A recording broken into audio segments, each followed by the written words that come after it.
Hey everyone, welcome to Out of the Reads with me, Natasha Percagilo. Usually poetry is a part of each of the episodes that we've done, and also on Fridays, I host a Poetry Friday on Instagram and social media to highlight something that's been really important in my journey through motherhood and things that we'll get to today. But in light of our guest, Kristin Cronick, she is an amazing visual artist. She's actually someone that I met through a mutual friend. Our kids were all at the same birthday party together, and we just started talking. But I wanted to be able to share in something that's also a part of my creative process as well as a spiritual process. You'll hear in the interview that actually gets touched on. So, as a nod to that, I figured instead of a poetry reading this time, I'd like to share cards with you. So, this is a deck that I have. It's called the Sacred Creators Oracle. And it's something that's gotten me through a lot of my time as a creative. The imagery is very artistic and it's very much aligned with being a creator. So, I figured I'd shuffle and I'd pull a card. And then we'll get into some other things that really highlight what today is about with Kristin from an artistic but a creative perspective as well, and how that creativity aligns so well and sometimes so beautifully with our motherhood or our parenthood. So let's do it. Let's pull a card. And this one, whoop, just fell out of the deck. And I love when cards fall out of a deck just because it's like the universe kind of telling you, here it is. This is the thing. This one's yours. So let's see. Ambush fear with ferocious dream. I love that. I love that. It's got the elephant on it. Elephant's one of my favorite animals. And I really like that because it speaks to even today, even with recording. I felt like, does this even matter? Like, should I continue on with this? And I know I highlighted that last time, but it's true. Like, it's really true. Sometimes doubt can sometimes creep in, which is the fear, right?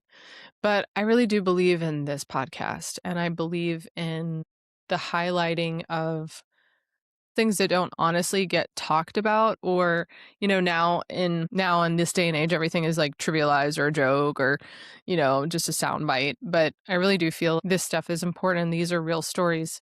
So thanks for that. you know I wasn't necessarily planning on going here with cards today, but in listening and talking with Kristin and hearing her discuss spirituality and creativity, I was like, this is the ticket. I want to share this with you guys.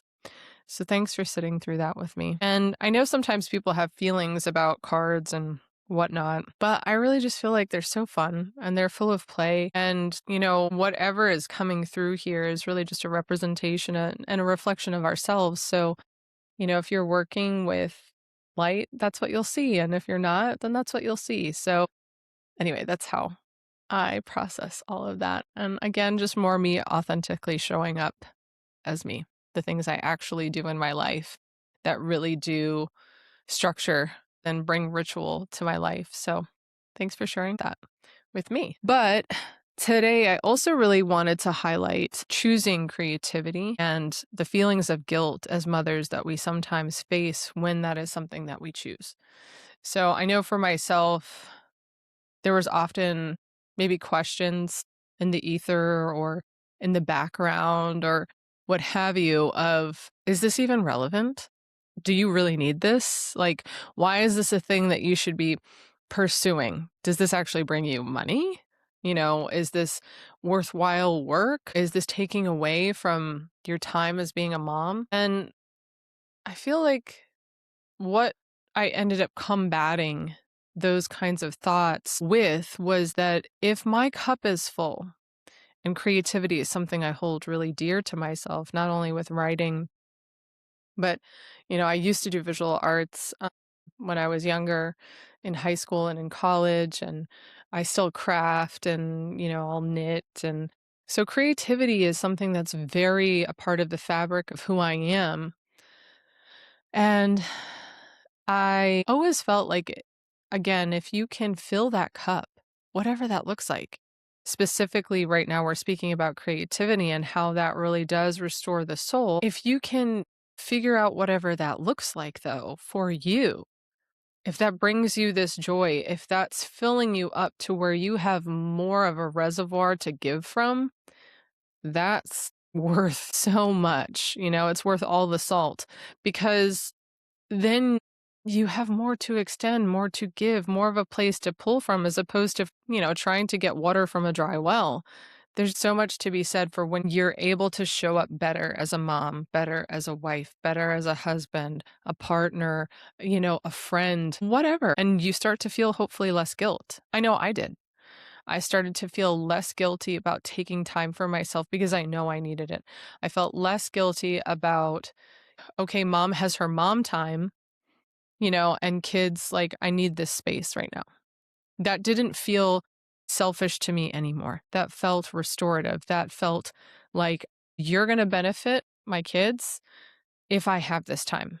Otherwise, we're all going to feel pretty not great if I don't take this time now. And so I just began to work that in and weave that into my life so that it could become a part of what my children understood. And meditating for me was also a way that I did that. Pulling cards, having that time for myself, that spiritual connection to my creativity allowed for me to show up like cleaner in my energy, feeling better as a person, and being able to get more to give to my kids. And they knew that. They'd be like, "Oh, mom's meditating. We'll see you in 20 minutes." Or sometimes they'd ask, like, "Hey, can we meditate with you?" And I'd be like, "Sure, come in here. Let's do that." I think all of these things are really important to remember that it's not indulgent. You're not selfish. It's not frivolous. We always see like in the education system, like the first thing to go are the things are like that we really sometimes need that are so important. Like when we look back in history, when archaeologists are excavating, we look at the artifacts, right? Of a civilization. We look at the statues that we find, the jewelry that we find, or, the music, the storytelling that's handed down in some of these, oral cultures as opposed to written cultures. And all of those things, it's what makes humanity a rich, rich thing. So I really am so excited to talk about this with Kristin. Hey everyone, I'm here with Kristin Cronick. She's an artist and a phenomenal artist at that. And I figured why not ask her to share what it's like being a mom, being an artist, and trying to make life work like that in a creative space. So, why don't you introduce yourself? Thank you so much for having me first. This Yeah. is such a good conversation. I have 3 kids, not ages 9, 8 as of Saturday, and Wow. 4. So we're in a really fun stage right now. And as you said, I am also a working artist. And I've Yeah. so for since my middle was born, so 8 is when I Okay. years is how long I've been doing this. Wow. And it's taken That's a lot of forms over the years. yeah, I'm so sure. Like, yeah, I mean, what was it like before? Like, what was your art life like before having kids versus like, when you started really doing it 8 years ago? That's a interesting it's an interesting question. I actually think I had less time before I had kids, but that was because of the jobs that I was doing then. Okay. So it's connected for sure. I was active duty military at the time, and painting had always been, even in high school, throughout. I went to military school, so I did not go to art school. And into my time active duty, art making, listening to early podcasts about art. My favorite at the time was Savvy Painter podcast. She still has it though, so it's great. That's awesome. She would interview artists. So I couldn't actually be painting. I was, doing what I could to research, and I just loved it. It became this really grounding thing in my life. But I was working full time, and the military is very demanding. So art was very much like very late. I would do this. Mhm. My husband was gone when he was deployed, and I was home. It was Right. how I spent my time. So I guess in some ways I had more time, more reliable time. When we had my oldest, my daughter, I had gone into that pregnancy really optimistic about staying in the military. I had found kind of a path that would allow me to be home a little bit more than the one I was leaving. Mhm. Like, "Cool, I'm gonna, like, have my baby, I'm gonna keep making art, and I'm gonna do this." I had, like and I had this whole thing lined up. I had Yeah. already applied to MIT, it was through the Navy, Wow. they were gonna cover it. I had this big plan, and then I had my daughter, and everything changed. Actually, I think I had a gut feeling in the hospital, but I was, like, not in a place to actually acknowledge it. I'm like, "This isn't what I want." And I kind of was like, I'm not gonna stop painting, and I'm not gonna stop being a mom." So I ended up resigning while on maternity leave, and it's not like a 2-week notice, it's more of like a 10-month notice. So Okay, yeah, I was about to ask how easy was that to do? it was hard. It was a very hard transition. It's a huge identity change. Like, there's a lot of veteran resources dedicated to transitioning out of the military for a reason. It's everything that you know, and there's a language to the military that's different than civilian life. So it was a pretty dark time. So in that 10-month period, I had to go back to work, just government contracts, put my 3-month-old in daycare, didn't paint much during that time. And then I got pregnant with my son, who's almost 8. I was like 6 weeks pregnant when I actually processed out of the military. And I'm giving you the long story. I hope you don't mind. That's okay, I like the long story. Yes, I was very early with him. And then I had a job in sales lined up. So at that point, I was like, I'm going to keep kind of doing what I'm doing, but like slowly, maybe in a couple years, I'll be a working artist. So I got out of the military on a Thursday. And then on Sunday morning, so like 3 days later, our house flooded during a hurricane. And it was this just like life kind of hit me like a truck. And Yeah, I mean, it was one of those, like, a lot of people were in this position. We weren't expecting it. We, like, left with, like, a naked wet baby and our wet dog and, like, a backpack of, like, diapers. Like, that was it. Had no idea. literally with the, like, clothes on your back. Yeah, yeah, like, my car flooded. We had a it was total it was just one of those kind of dramatic moments, and yet I had, like, just gotten out, days prior, and kinda came back to it, like, we ended up only getting about a foot of water in our house, but that's enough to, like, gut everything, like, you lose Yeah, everything that got of wet, course. and I'm pregnant, I'm a new mom at this point, I'm going through this identity crisis of not being in the military anymore after 10 years when I really hadn't planned on leaving. I was in the sales job, and I that's where I learned that's not a great fit, but at that point, I was kind of needed to see through the pregnancy because that was my health insurance, and so I hit kinda rock bottom during that time for every reason, and I turned again to painting. That was like, "Oh, man. Oh, boy. That's saying something," and it says something that as we were, like, in the hour it took to leave our house that I saved, like, I put my paintings away, like, it Yeah. had revealed itself as a priority that I hadn't noticed before, and so I was like, "You know what? I'm gonna try to do is under the guise of staying home with my son. My daughter was in preschool from being active duty, so I was like, I don't want to change that environment for her, but I'm gonna stay home with the baby. It's easier just to say that I'm stay-at-home mom than to admit to people that I'm an artist. Like one of them was a lot more socially acceptable than the other. Yeah. And so I was like, I'm gonna give it 6 months. Like that's kind of how long I had wanted. I was not ready to go back to work with my daughter, so I was like, I kind of wanna stay home with him a little longer, and I'll just kinda, Mhm. like, use that time to, like, see if I can make this work, and then, like, 6 months turned into 15 months, and all of a sudden, I was making just enough to kinda, like, help cover some portion, like, it wasn't much, but we were able like, at the time, we were making it work, we were living really frugally, Right.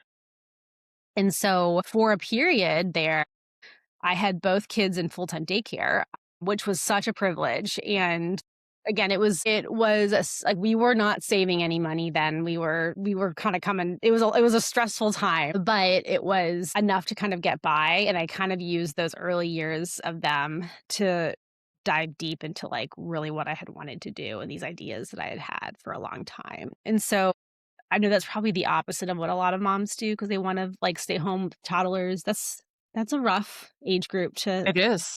stay home with. It So it really is. yeah, It wears on you.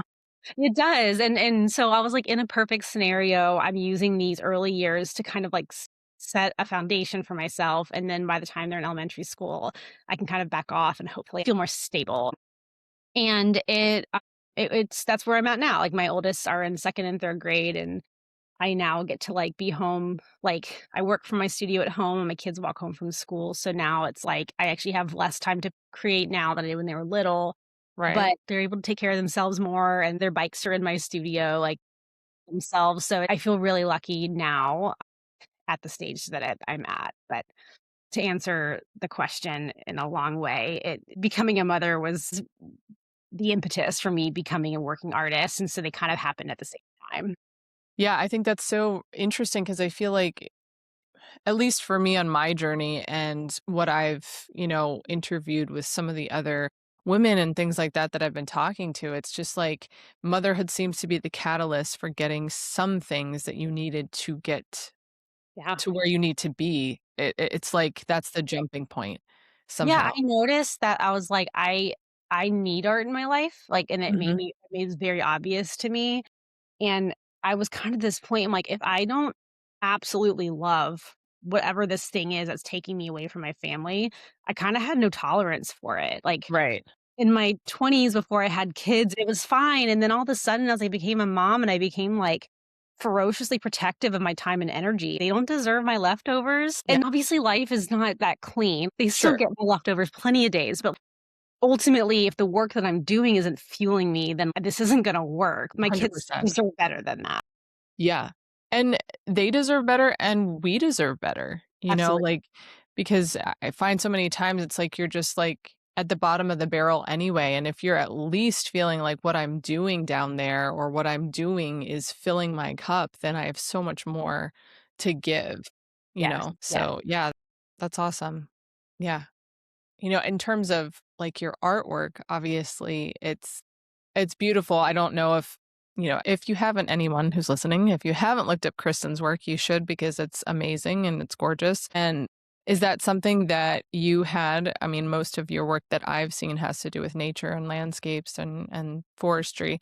Is that something that you were doing prior to or always had an interest in? Yeah, alluded to, I took every, like, art class I could in high school. There were not art Mhm. classes in military school, so I didn't take any there, but I did, Yeah. like, personal research there. During I would say for, like, 4 years or so before I had my daughter, I had some space to pursue more of, like, a self-taught education. I hate the term because I still had teachers, it just wasn't in a formal institution. Yeah. I found people who could teach me what I wanted to know. So I spent a lot of years just, like, learning painting and just Mhm. kind of a bit of a traditional way. I think in, like, a year, there was this one period, like, maybe 15 months, I was painting once a week. I would do a still life from observation from life. And his name is Paul Ladnier. He's a local Jacksonville artist. He's wonderful. He's been around forever. He was so generous to me. I drove him crazy, and I know I did. And looking back, sorry, Paul, if you're listening. He would set up a still life, and I'm like, okay, you have 3 hours to finish this, and then you have to do one every week. So every week, I would also set one up at home and do it, and then bring it in. So I was on Right. pace for a while, and that's kind of where like the whole thing finally set in. It was like this pretty intense period. So Mhm. I would say, like, during that time, I was still deploying. We were trying to get pregnant. We were all these things, All and the life that yeah, was happening. and I had, like, my grandmother passed away, or she was getting sick. I think we'd actually sold her home, but there was still, like, this, like, grieving process. Ironically, I was drawing plants, painting dead flowers. That was after I was like, "Okay, I'm starting to have my own ideas versus just, like, doing these things that, like, a teacher's telling me to do." Mhm. I don't know, it was, like, at the same time, I've connected with mentors my entire time. I mean, I feel like there's always It's kinda someone amazing. in my ear that's been, like, Yeah. helpful. So I was in this mentorship group with Ann Treese Wood of the Savvy Painter podcast, who she was Mhm. wonderful, and she had asked this question. It's like, "What is that thing that you wanna paint?" Like, we were talking about this idea, and this would have been, like, my daughter was born in 2016, and then 2018 is when I started this series, so I was still kind of, like, figuring myself out, and I was like, I just have these images of trees in my head, like, these trees mean a lot to me personally, Mhm. in a place with heavily wooded areas, and she's like, "Well, then you should do it." And then so I did, and that was like, my son was born in May of 2018, and I had my first solo show of these trees in May of 2019, so it was kinda, I didn't even realize that crossed over the way it did, but it did. Yeah. A year later. So, That's yeah, amazing. I would say the way I've always related to the world has been, since becoming an artist, has been through nature, Mm. mostly plant forms. Yeah. No, it's really beautiful. I mean, your artwork is just it's so luminous and I've really enjoyed getting a chance to like witness it and see it and know you more through your artwork. Yeah, no, I think that's really amazing. Oftentimes, and I heard you say in the beginning, you had alluded to the fact that it seemed more socially acceptable to say that you're a stay-at-home mom Yeah. and pursuing art than just saying I'm pursuing art. There's like something around that. And I remember you had referenced to me, you told me about reading the name of the book. It's by Amy. Oh, I have it right here. It's so Yeah, good. so good. Yeah, we need your art. Right, exactly. Stop messing around and make some. Yeah. I listened to that and she alludes to the same fact as like there's this we're not allowed almost to be artists. It's like, oh, you think you're going to get off easy and like do something that you love and make stuff? Like that's not real. Like that's not what Not people do, you know? How did you live with that or how do you combat that or how does that fit into your life now? I can answer that with, for one, it's still ongoing. Mhm. Like, I have come to terms with it. Like, I no longer feel, like, self-conscious about being an artist, calling myself an artist. Like, I've worked through a lot of that. Like, I really embrace this. I know in my bones this is what I need to do, Right. but I still don't love to have the conversation casually. I just don't wanna get into it, and it there's a lot there, and that's still a struggle. Like, I was adjunct drawing teacher, professor, and that was always a really nice one to give people. So I think it's ongoing. Even though I worked through a lot of the sludge, the rest of society doesn't necessarily follow that. And sometimes I'm like, it's just not worth getting into. But where the confidence comes from is probably just like looking to mentors and to people who have been doing this. And I would think one of the most influential moments, I mean, a lot of it does tie back to the military, like they're all interconnected. But my very first ship that I was on was named after Winston S. Churchill. Oh, And wow. my very first day, I remember like, being shown where the officers eat, and they had like a print of his, as in he was a painter. And I did not Wow. know that then. I And didn't know that now. he has a book, of his thoughts on painting, and it's called, I wanna say his book is called Painting as a Pastime, but not Okay. a lot of these mixed up. I need to, like, double check that, but I, of course, was, like, in that moment, I was like, "Oh my gosh, like, tell me more." So I researched it, and he painted, like, I wanna say, like, throughout his time as prime minister, like, painting coexisted with his life, and there was this, like, moment then, I'm like, "Well, if he can do it, then I can too." Like, why can't I do it too? And Right. it's a matter of, you know, I think that right there, like, healed me in a way, but it still doesn't mean that I trust everybody with that. Like, Sure, there are still sure. sometimes people would know, like, on the ship that I was an artist, but I Yeah, wouldn't, it wasn't something I broadcasted because it brought me peace and joy, and you don't just, like, offer that for people to give their opinions, right? Like, it was like, 100%. I mean, now 100%. I care less, but, like, then it was really fragile and precious to me. Now I'm like, You've it's worked through it nice. more. Yeah, I Yeah. work more. Yeah. That's so interesting that you say that because I had on this past Friday, and it's like a series that I'm doing locally with women for the Art of Motherhood, the book that I wrote. So it's kind of like a book group and we dissect some things from the book, but it's also about fostering connection, community, and art, like expressing yourself through the written word. So I kind of opened up a little bit about myself in terms of the fact that not only am I a therapist, but I also do energy work and healing work in that way. And when I was saying that to one of the women, she's like, "Oh my gosh, that's even more interesting. That's so cool that you do that." But like you, it's like I offer that only in certain spaces, right? In certain places. Now, of course, I guess I've offered it on a podcast. So, it's something that I'm sharing and opening up more about myself. But it's so interesting to hear you say that it's like that's a piece of you that feels a little sacred, or you're working through how to like see yourself in that light and not just in one way that most people know you. Yeah, So it's really cool that you had that your own arc. And something that made me think of that too is it's so interesting that you were in the military. That's something so like heavily masculine and so heavily like I mean, like it's like on one opposite side of a pole and then you have an artist and a mother that's like on the other side of the pole. It's like so like two opposing forces of masculine and feminine. And I love that. I think that that's not something that normally sits within like when we think of an artist, you know? Yes. Well, for one, I love to put myself into situations that forces me to be uncomfortable. Mhm, It's fun to keep people guessing, and also they're more connected than people realize. I think I'm a better mom in many ways because I was an officer. mhm. My time in the military has informed the way I mother, Right, and for worse. There's things I've taken, there's things that I've left behind, I mean, it's all part of it, and sure. yeah, it's and also there's a lot of creative people in the military. The environment doesn't foster it, but that doesn't Right, mean they're not there, and they right. have a way of, like, letting themselves be known, like, people make Yeah. music and they write and they do all sorts of really cool things within the spaces. I think that's amazing, and I love that highlighting that you like the layering of yourself, and, we're dynamic people, we're not just, like, one thing, Yes. and so it's nice to know that, like, even in a place that we typically associate with a certain kind of way, Mhm. it's not like that all the time, like, No, the people quite that are rarely. in that space, right, are still the tapestry of that structure, so it's really cool to hear that, and that's why I was like, "Oh my gosh, I'd love to interview you because your perspective is so unique." That's something I tell my students a lot because Mhm.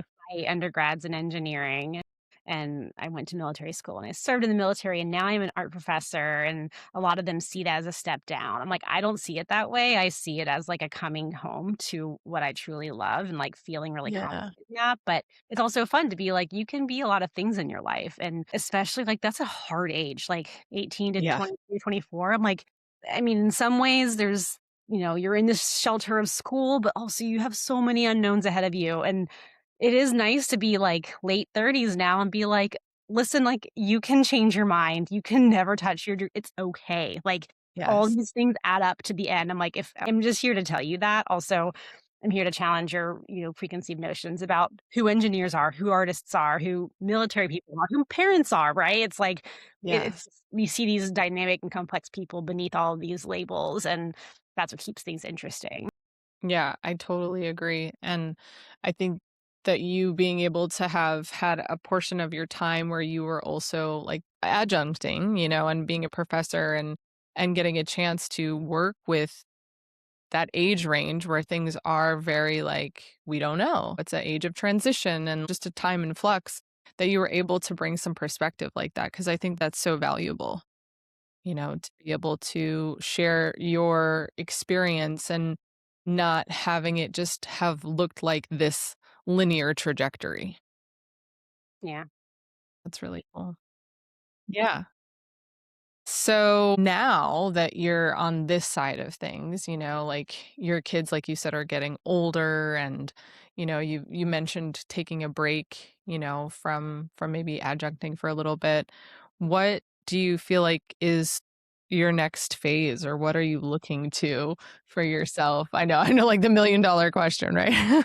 I mean, I've tried a lot of things in the past 8 years, and I have done a lot of things that I needed to do to make a living, a modest living, but a living nonetheless. And in that, there's definitely some burnout that happened a couple years ago that I kind of started to like, okay, it's time. Like these things served me and then they didn't. Like painted weddings for 5 years. Those were a really great stable source of income they made me a better painter. And then I just hit a place where I'm like, my kids are more active on the weekends now, and I don't wanna miss that. Like, that was the never the point of being a working artist was to miss a Saturday of Yeah.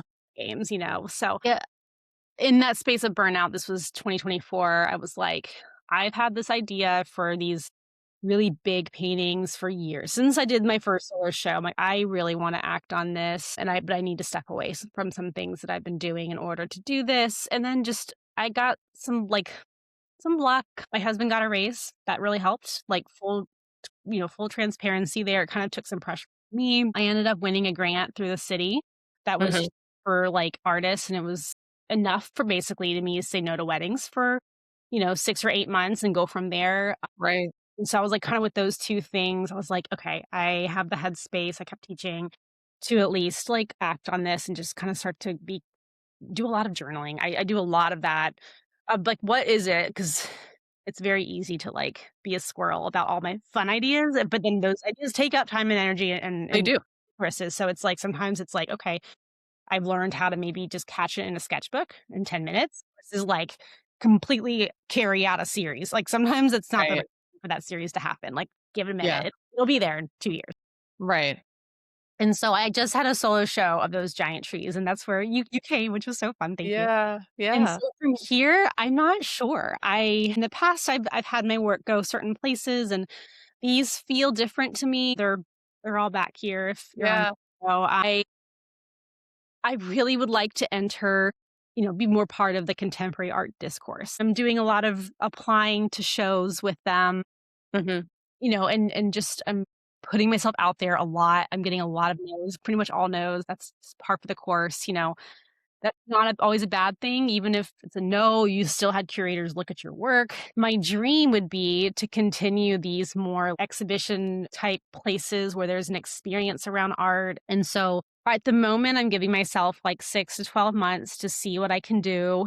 In the meantime, Mhm. I'm developing other bodies of work that are related, but there's actually a lot about motherhood in one I'm in my current sketchbook. Right. But we'll see. I don't know. Like, this is probably the most unmoored and unclear I felt about the future in a very long time, but I feel like my work is ready for a bigger stage, and so that's where I'm trying to find those places.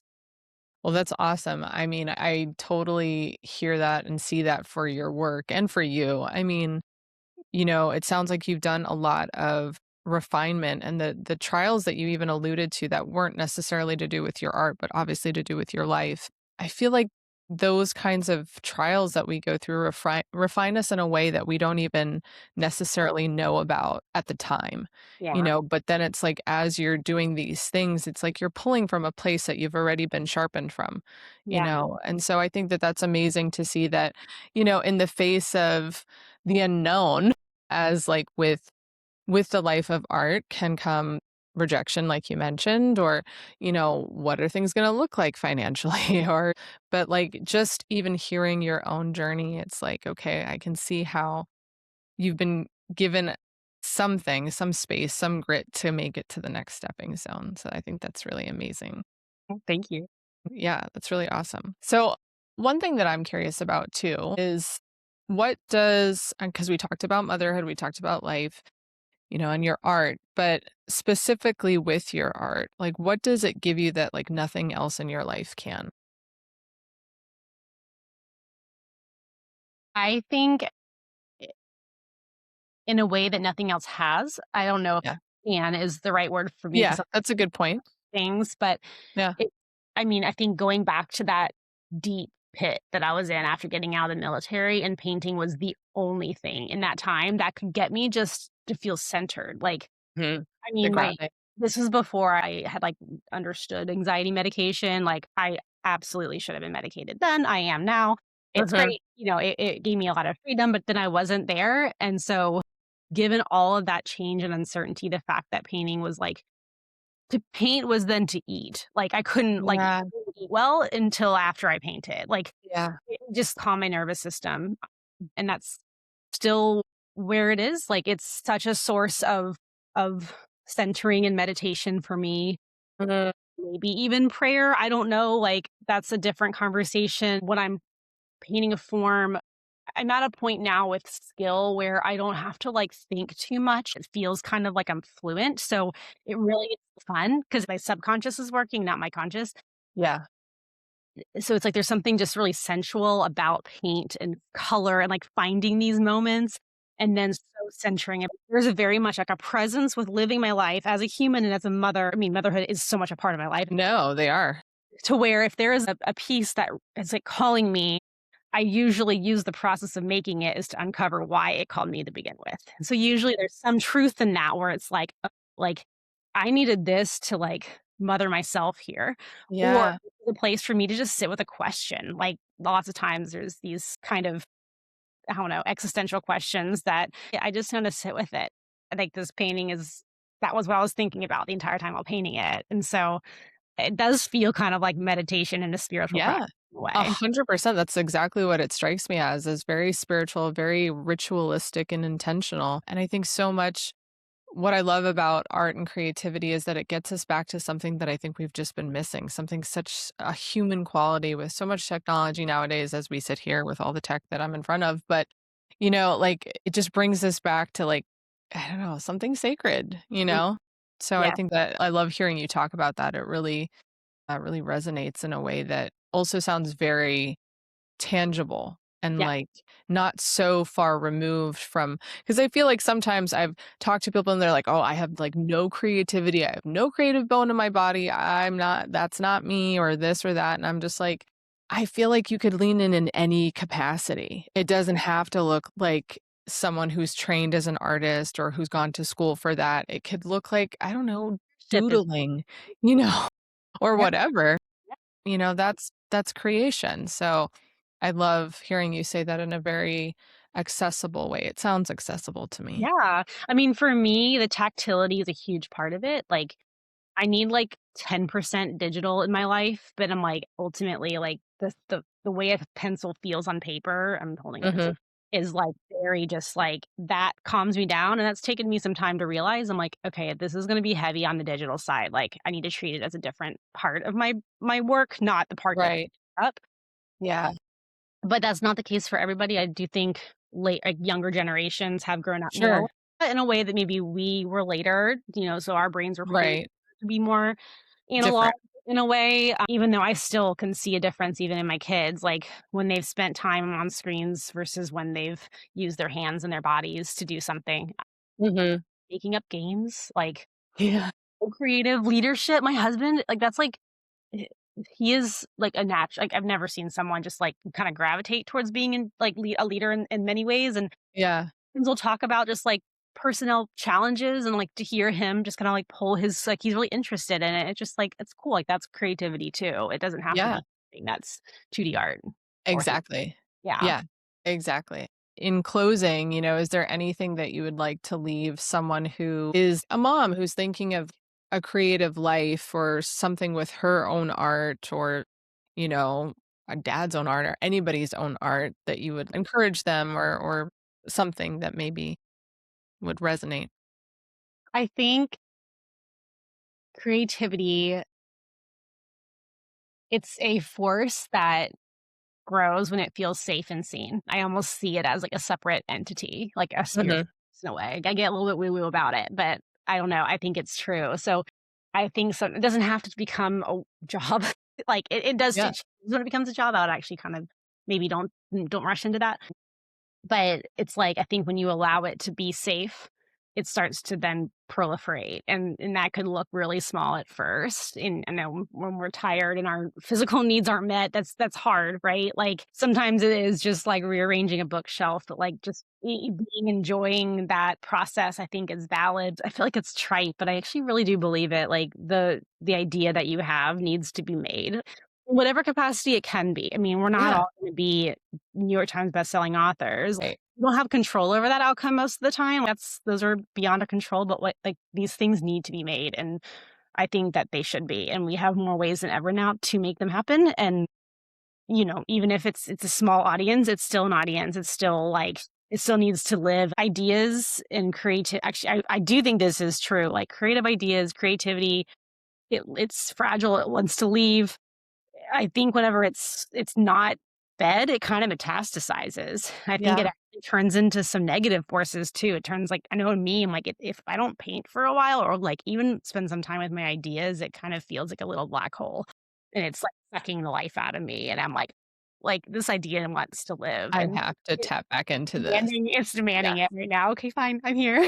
Yeah. Yeah, yeah. Okay, I'm listening, I promise. Yeah. Yeah, 100%. Well, thank you so much for sharing, Kristen. It was amazing, and Thank you for having me. you're welcome.